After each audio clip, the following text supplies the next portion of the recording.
فرزند زہرا یہ حالات برے ہیں۔ کاشانۂ بصیرت ویب سائٹ، واٹس ایپ اور یوٹیوب چینل پر مشتمل ایک ایسا مکمل پلیٹ فارم جس پر محروم بصارت کے لیے بالخصوص اور تمام افراد کے لیے بالعموم سینکڑوں کی تعداد میں مستند اسلامی کتب دستیاب ہیں۔ لہذا گزارش ہے کہ آپ اپنی ذمہ داری نبھاتے ہوئے کاشانۂ بصیرت کی ویب سائٹ کو وزٹ، واٹس ایپ چینل کو فالو اور یوٹیوب چینل کو سبسکرائب کرنے کے ساتھ ساتھ بیل آئیکن کو پریس کیجئے تاکہ آپ علم کے حصول کے ساتھ ساتھ مذہب اہل بیت کی اشاعت میں بھی اہم کردار ادا کرتے رہیں۔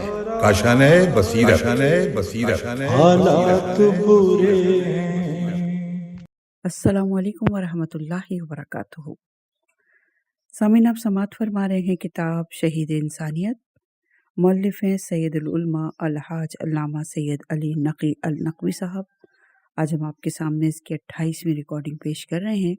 صفحہ نمبر 439، باب نمبر 29واں 29 شروع ہو رہا ہے اور عنوان ہے جہاد آخر اور شہادت۔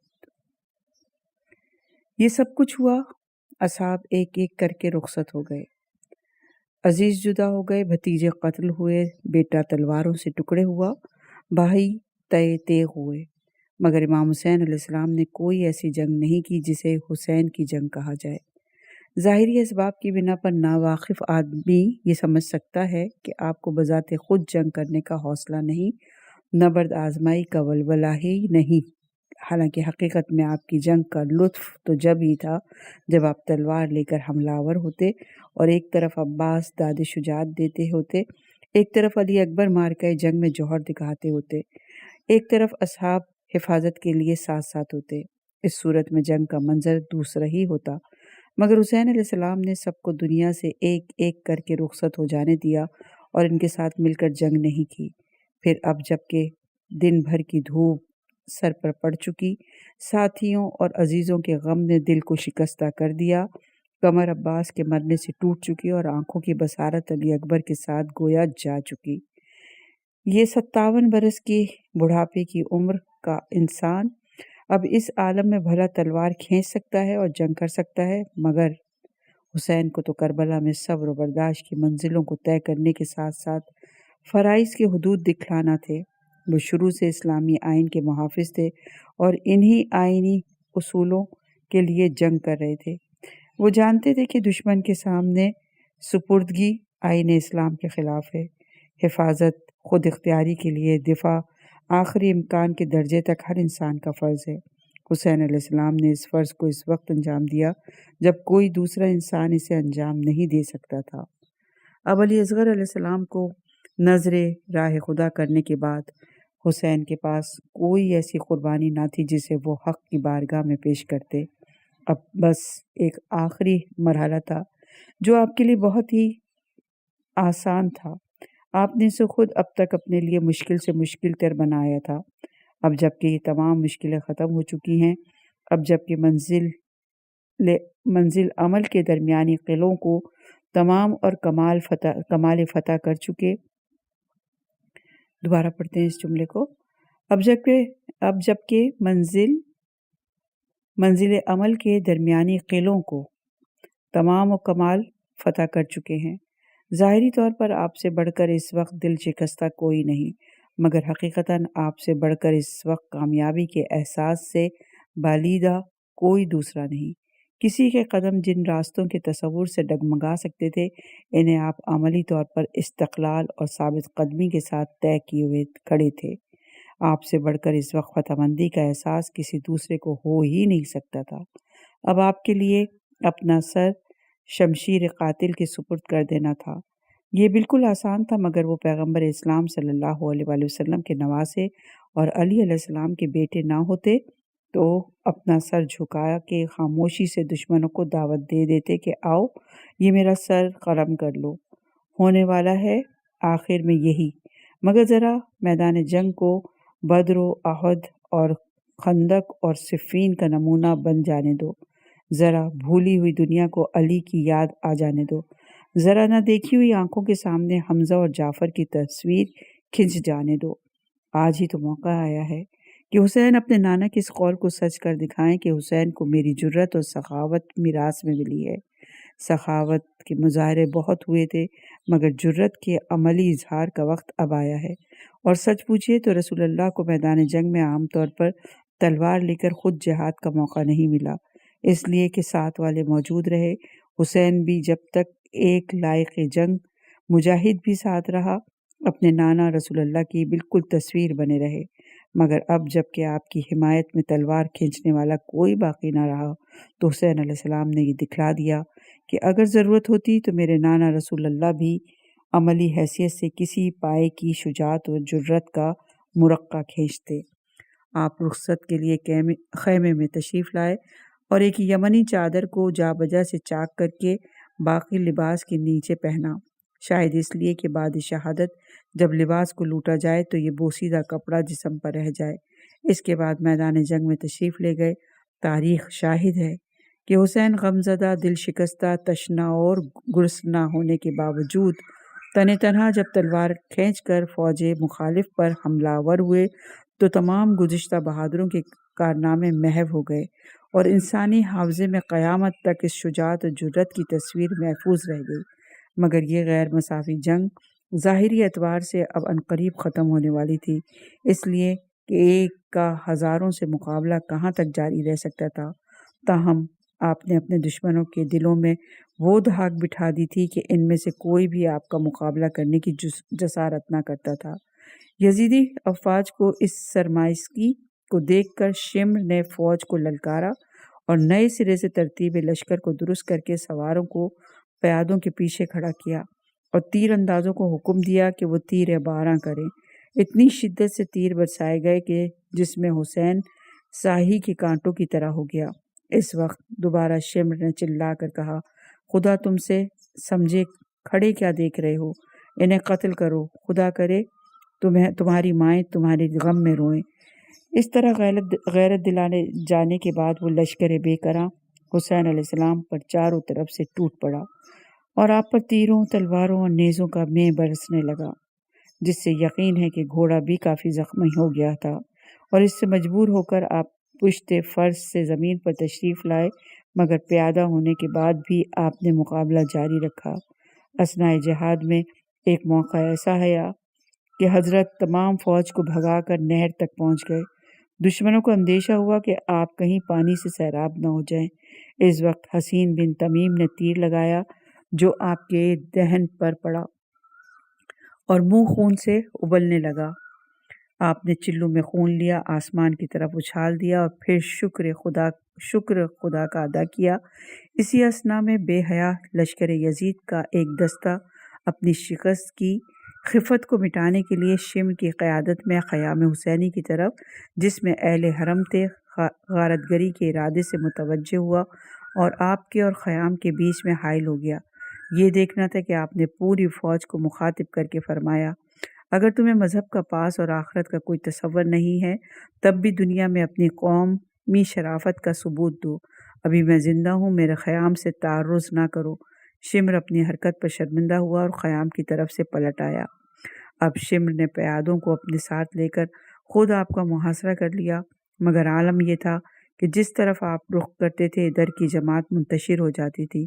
غالباً اسی موقع کا تذکرہ فوج دشمن کے ایک سپاہی نے ان الفاظ میں کیا ہے کہ میں نے کوئی ایسا انسان نہیں دیکھا جو زخمی ہو چکا ہو اور اس کی اولاد، عزیز اور ساتھی سب قتل ہو چکے ہوں، اور پھر وہ حسین علیہ السلام کا ایسا مطمئن اور ثابت قدم نظر آئے کہ ان کی سی جرت اور ہمت سے مقابلہ کرے کہ حالت یہ تھی کہ پیادہ چاروں طرف سے انہیں گھیرتے تھے اور وہ تلوار لے کر ان پر حملہ کر دیتے تھے تو وہ سب دائیں بائیں یوں ہٹتے تھے جیسے گوسفندوں کا غول بھیڑیے کے حملے کے وقت منتشر ہو۔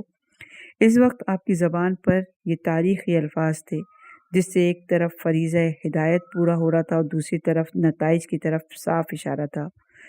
آپ کہتے تھے، یاد رکھو کہ اللہ میرے قتل سے انتہائی ناراض ہے۔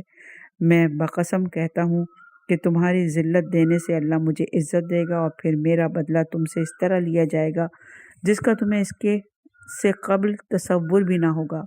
یاد رکھو کہ مجھے قتل کرنے کے بعد خود تمہارے درمیان تفرقہ پڑ جائے گا، خانہ جنگیاں ہوں گی اور بالآخر تمہارا خون بھی بہایا جائے گا، پھر اس کے بعد آخرت کی سزا اور اس سے بھی زیادہ ہے۔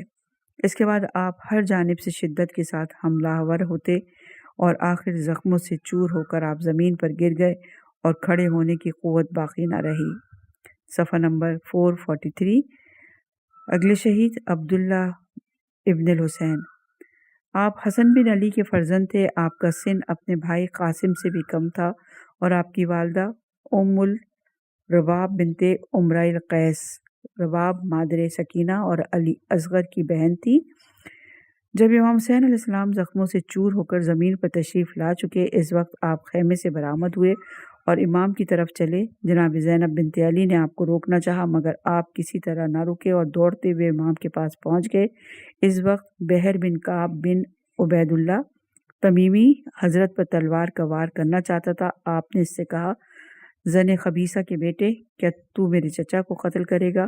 مگر اس پر بھی جب اس نے تلوار کا وار کر ہی دیا تو آپ نے اسے ہاتھ پر روکا۔ ہاتھ جلد کے آخری حصے تک کٹ کر لٹکنے لگے اور آپ کے منہ سے بے ساختہ نکل گیا، یا اماں ہو۔ امام حسین علیہ السلام نے آپ کو اپنے سینے سے لگایا اور فرمایا، بیٹے صبر کرو، اس مصیبت پر اس کے اجر و ثواب کے منتظر رہو۔ تم بھی اپنے بزرگوں یعنی رسول اللہ، علی ابن ابی طالب، حمزہ، جعفر اور حسن کی خدمت میں پہنچنا چاہتے ہو۔ ابھی آپ یہ فرما ہی رہے تھے کہ حرملہ نے چلہ کمان میں جوڑ کر تیر مارا جس سے عبداللہ کی شہادت ہوئی۔ صفحہ نمبر 444 444۔ آخری شہید امام علیہ السلام کی شہادت۔ دیر تک امام حسین علیہ السلام خستہ و مجروح برسر خاک باقی رہے، جبکہ آپ کو شہید کر دینے سے بظاہر کوئی امر مانے نہ تھا، مگر ہر شخص اس جرم عظیم کے ارتکاب سے بچنا چاہتا تھا۔ شمر للکار کر کہ آخر اب کیا انتظار ہے؟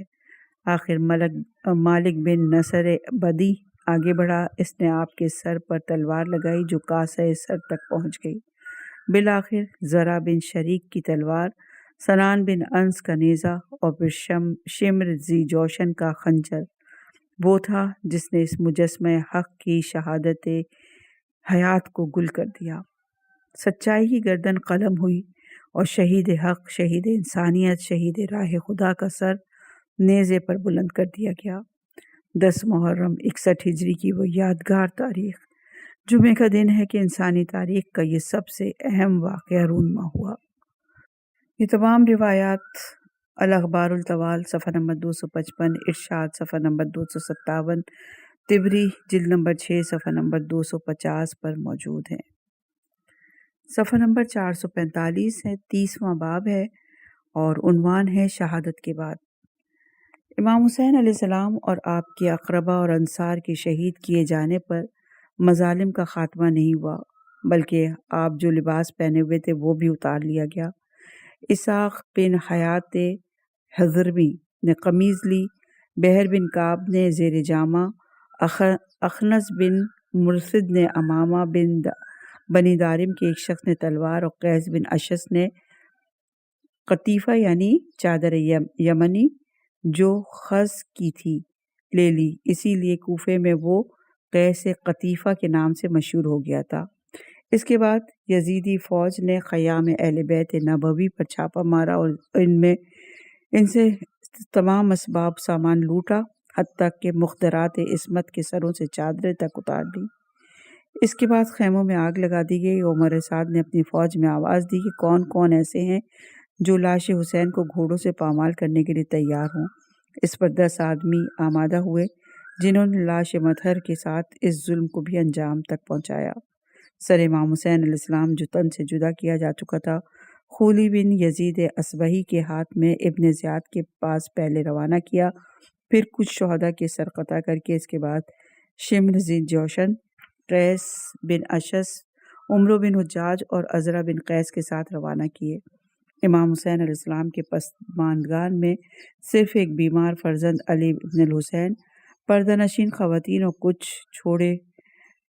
چھوٹے بچے رہ گئے تھے۔ جو رات بھر خیموں کے جلنے کے بعد اسی کھلے ہوئے صحرا میں مقیم رہے۔ 11 محرم کو عمر سعد نے اپنی فوجوں کے کشتوں کو جمع کیا اور ان پر نماز جنازہ پڑھا کر دفن کیا، مگر شہدائے راہ حق کی لاشیں اسی طرح بے دفن چھوڑ دی گئیں، اور شام ہوتے ہوتے اہل بیت رسول کو بطور قیدیوں کے ساتھ لے کر ابن سعد کوفے کی جانب روانہ ہو گیا، اور بقیہ شہداء کے سروں کو جو تعداد میں 72 تھے نیزوں پر بلند کر کے ساتھ لے گیا۔ لاشائے بے سر کو لشکر یزید کے کربلا سے چلے جانے کے بعد قبیلہ بنی اسد نے جو کربلا سے تھوڑے دور پر غازریہ پر رہتے تھے آ کر دفن کیا۔ امام حسین علیہ السلام کو اسی مقام پر جہاں کے اس وقت زری موجود ہے، اور آپ کے بائیں جانب علی اکبر کو، جناب عباس کو غازریہ کے راستے پر نہر فرات کے قریب جہاں کہ آپ شہید ہوئے تھے، اور دوسرے اعزہ اور اصحاب کو ایک گڑھا کھود کر یکجا دفن کر دیا گیا، جن کے قبور کا وثوق کے ساتھ معین کرنا موجودہ ماخذوں کے لحاظ سے غیر ممکن ہے۔ صرف اتنا معلوم ہے کہ وہ امام حسین علیہ السلام کے گرد و پیش ہی دفن ہوئے، اور حائر کا احاطہ ان سب کو گھیرے ہوئے ہے۔ شہداء کے سر کو جب کوفہ پہنچ گئے تو شمر نے ان سروں کو ابن زیاد کے سامنے پیش کیا۔ اس موقع پر ابن زیاد نے سر امام حسین علیہ السلام کے ساتھ بے ادبی کی جسارت کی، اور وہ ایک چھڑی سے آپ کے لب اور دندان پر ضرب لگانے لگا۔ یہ گستاخی دیکھ کر زید بن ارقم صحابی رسول کو تاب نہ رہی۔ انہوں نے کہا، ارے یہ لب وہ ہیں جن پر میں نے خود رسول اللہ کے لبوں کو بوسہ لیتے ہوئے دیکھا، اور یہ کہہ کر وہ رونے لگا۔ ابن زیاد نے کہا، اگر تم بوڑھے نہ ہوتے اور عقل نہ جا چکی ہوتی تو ابھی تمہاری گردن مارنے کا حکم دیتا۔ زید بن ارقم اٹھ کر ابن زیاد کو برا کہتے ہوئے اور مسلمانوں کو اس کی حکومت تسلیم کرنے پر لعنت ملامت کرتے چلے گئے۔ ادھر اہل بیت نبوت کا لٹا ہوا قافلہ قیدیوں کی شکل سے اسی شہر کوفہ میں، جہاں حضرت علی ابن ابی طالب کے دور حکومت میں زینب و ام کلثوم شہزادی کی حیثیت سے رہ چکی تھی، لایا جا رہا تھا، مگر قبل اس کے کہ وہ حدود شہر میں داخل ہوں، حاکم کی طرف سے یہ منادی کر دی گئی کہ اس موقع پر کوفے میں کوئی شخص سلاح جنگ کے ساتھ گھر سے باہر نہ نکلے، نہ کوئی شخص ہتھیار لگائے ہوئے کوفے کی سڑکوں پر دکھائی دے۔ اس کے علاوہ جگہ جگہ پر کسی خاص دہشت کے سبب سے سوار و پیادوں کی بڑی تعداد میں پہرے بٹھا دیے گئے۔ تماشائیوں سے بعضوں کو اہل واقعے کی خبر نہ تھی، اور بعض بے خبر حکومت کے بیان پر اعتبار کرتے ہوئے یہی سمجھتے تھے کہ مخالفین اسلام کی جماعت پسپا ہوئی ہے اور ان کے اہل و عیال گرفتار ہو کر آ رہے ہیں۔ سہل شہر زوری حج بیت اللہ سے فارغ ہو کر عین اسی وقت کوفے میں پہنچا، دیکھا کہ بازار سجا ہوا ہے۔ تماشائیوں میں سے اکثر کے چہروں پر مسرت کے آثار نمایاں ہیں، مگر ان میں سے بعض ایسے بھی ہیں جن کے چہرے اداس ہیں۔ انہوں نے بڑھ کر ایک بوڑھے سے حال دریافت کیا، وہ ان کو ایک گوشے میں لے گیا اور بچشم گریاں خاندان رسالت کی تباہی پر یہ اشعار پڑھ کر اس کو حقیقت حال سے مطلع کیا۔ کیا تم نے نہیں دیکھا کہ قتل حسین سے سورج کو گرہن لگ گیا اور تمام آبادیاں مغموم ہو گئیں؟ ہائے افسوس، خاندان رسالت تو لوگوں کے لیے فریاد رس تھا، لیکن آج وہ خود مبتلا مصیبت ہو گیا، اور سچ تو یوں ہے کہ یہ مصیبتیں بڑی عظیم اور سخت تھیں۔ بتحقیق شہید کربلا کی شہادت سے مسلمانوں کی گردنوں میں رسوائی اور ذلت کا طوق پڑ گیا، اور دراصل وہ ذلیل ہو گئے۔ ابھی یہ مرثیہ ختم بھی نہ ہوا تھا کہ شادیانوں کی آوازوں کے ساتھ ساتھ اہل بیت رسول کا تباہ حال قافلہ شہر میں داخل ہو گیا۔ آگے آگے نیزوں پر شہداء کے سر تھے، اور ان کے پیچھے اسرائے آل محمد تھے۔ ایک عورت جو اس منظر کو دیکھنے کے لیے اپنے کوٹھے پر بیٹھی ہوئی تھی، قیدیوں سے مخاطب ہو کر پوچھنے لگی، تم کس قوم اور قبیلے سے ہو؟ جواب دیا کہ ہم اسرائے آل محمد ہیں۔ یہ سنت ہے، ایک کوہرام برپا ہو گیا۔ گریہ و زاری کے شور سے کان پڑی آواز سنائی نہ دیتی تھی۔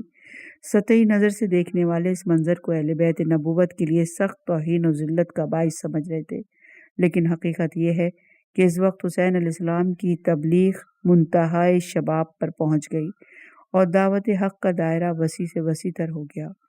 اگر چشم حقیقت بین سے دیکھا جائے تو ایک طرف نیزے پر سر حسین جس کی پیشانی پر سجدے خالق کا نشان پڑا ہوا تھا اور چہرے سے نور ساطع تھا، اور دوسری طرف مخدرات عصمت جو نامحرموں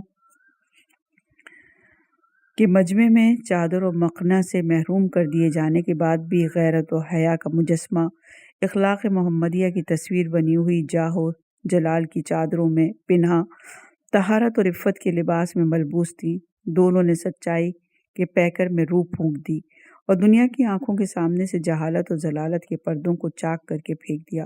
اس موقع پر جبکہ آل رسول کا لٹا ہوا قافلہ کوفے سے اس بے کسی کے عالم میں گزر رہا تھا کہ اس کو دیکھ کر پتھر کا دل بھی پگھل جاتا۔ زنان کوفہ نے فطری طور پر بے چین ہو کر رونا شروع کیا تو علی ابن الحسین یعنی سید سجاد نے ضعف و توانائی کے باعث تھررائی ہوئی آواز میں کہا کہ تم ہی نے تو ہمارا خون بہایا ہے، اب تمہاری عورتیں ہمارے حال پہ رو رہی ہیں، ہمارا اور تمہارا فیصلہ خدا کے سپرد ہے۔ پھر ذرا غم اور الم کی تاثیر میں اضافہ ہوا اور مرد و زن سب مل کر رونے لگے۔ آپ نے فرمایا، تم لوگ ہماری مصیبت پر نالہ و شیون کر رہے ہو، پھر آخر ہم کو تباہ و برباد کس نے کیا؟ بشیر بن خزیم اسدی ناقل ہیں کہ اس وقت زینب بنت علی نے مجمع کی طرف رخ کیا اور واز فرمانا شروع کیا کہ میں نے کبھی ایک پردہ نشین خاتون کو آپ کی طرح پرزور تقریر کرتے نہ سنا تھا۔ بس یہ معلوم ہوتا تھا کہ آپ کی زبان سے آپ کے پدر بزرگوار علی ابن ابی طالب بول رہے ہیں۔ آپ نے لوگوں کی طرف سکوت اختیار کرنے کا اشارہ کیا جس سے ہر طرف خاموشی چھا گئی۔ آپ نے فرمایا، حمد کا سزاوار اللہ ہے اور صلوات اور سلام میرے پدر بزرگوار محمد مصطفیٰ اور ان کی اطرت سے مخصوص ہے۔ اے اہل کوفہ، اے اہل مکر و دغا، اے اہل مکر و دغا، تم روتے ہو، خدا کرے تمہارے آنسوؤں کو تھمنا نصیب نہ ہو، تمہاری نوحہ اور فریاد کی آوازوں میں سکون پیدا نہ ہونے پائے۔ پھر آپ کی تقریر کا سلسلہ جاری رہا یہاں تک کہ آپ نے فرمایا، کیا تم لوگ سچ مچ آنسو بہا رہے ہو اور چیخیں مار مار کے رو رہے ہو؟ حقیقتاً تمہارے لیے بھی یہی بہتر ہے کہ زیادہ رو اور کم ہنسو۔ تم نے سمجھنے کی کوشش بھی کی اور کس طرح تم نے رسول خدا کے جگر کو چاک کیا، ان کے محترم اہل حرم کو بے پردہ کیا اور ان کی ہتک اور حرمت کی۔ یا کیا تم کو اس پر تعجب ہے کہ آسمان نے خون برسایا؟ یہ تو کچھ نہیں، آخرت کا عذاب بہت سخت ہوگا اور اس وقت تمہارا کوئی مددگار نہ ہوگا۔ اس چند روزہ مہلت سے خوش نہ ہونا، خدا کو جلد بازی کی ضرورت نہیں، اس لیے کہ اس کو موقع کے ہاتھ سے جانے کا اندیشہ نہیں، بلا شبہ وہ تمہیں ایک وقت تک تمہارے حال پر چھوڑا رہے گا۔ راوی ناقل ہے کہ آپ کی اس دل ہلا دینے والی تقریر کے دوران میں میرے گرد و پیش تمام سامعین حالت اضطراب میں دانتوں میں انگلیاں دبائے ہوئے رو رہے تھے۔ ایک بوڑھے کو میں نے دیکھا، وہ کہہ رہا تھا کہ میرے ماں باپ تم پر نثار، تمہارے بوڑھے تمام دنیا کے بوڑھوں سے، تمہارے جوان تمام جوانوں سے، اور تمہاری عورتیں تمام عورتوں سے، اور تمہاری نسل تمہاری تمام نسلوں سے افضل و بہتر ہے، نہ وہ کبھی ذلیل کی جا سکتی ہے نہ رسوا۔ آپ کے بعد فاطمہ بنت الحسین یعنی ام کلثوم بنت علی اور زین العابدین یعنی علی ابن الحسین نے متعدد خطبے ارشاد فرمائے، جس سے اہل کوفہ کی آنکھوں کے سامنے سے پردے ہٹ گئے اور حکومت نے بے خبری اور عوام فریبی کا جو طلسم قائم کیا تھا وہ ٹوٹ گیا۔ حسینی شخصیت کا اثر اتنا زبردست تھا کہ خود حسین علیہ السلام کے قاتلوں میں سے ایک جب سر حسین لیے ہوئے دربار یزید میں پہنچا تو اس کی زبان پر حسین بن علی اور آپ کے شخصی اور خاندانی خصوصیات کے تذکرے تھے، اور وہ یہی کہتا جا رہا تھا، میرے پالان شتر کو تلا اور نقر سے بھر دیجیے، کیونکہ میں نے آپ کی خاطر سے ایک بڑے ذی عزت بادشاہ کو قتل کیا، اسے جو بچپنے میں دونوں قبلوں کی طرف نماز پڑھ چکا تھا اور حسب و نسب میں دنیا بھر سے بہتر تھا۔ میں نے اسے قتل کیا جس کی ماں باپ دنیا میں سب سے بہتر تھے۔ اس کی ضمیر کی آواز اضطراری طور پر اس کے منہ سے باہر نکل رہی تھی، حالانکہ اس نے محسوس نہ کیا کہ اس کے یہ الفاظ سیاست بنی امیہ کے لیے کس درجے مضر ثابت ہو سکتے تھے۔ نتیجہ یہ ہوا کہ ابن زیاد نے غضبناک ہو کر اس سے کہا، اگر تو انہیں ایسا ہی سمجھتا تھا تو پھر ان کے قتل میں شریک کیوں ہوا؟ تجھے مجھ سے کسی اچھے سلوک کی توقع نہیں کرنی چاہیے،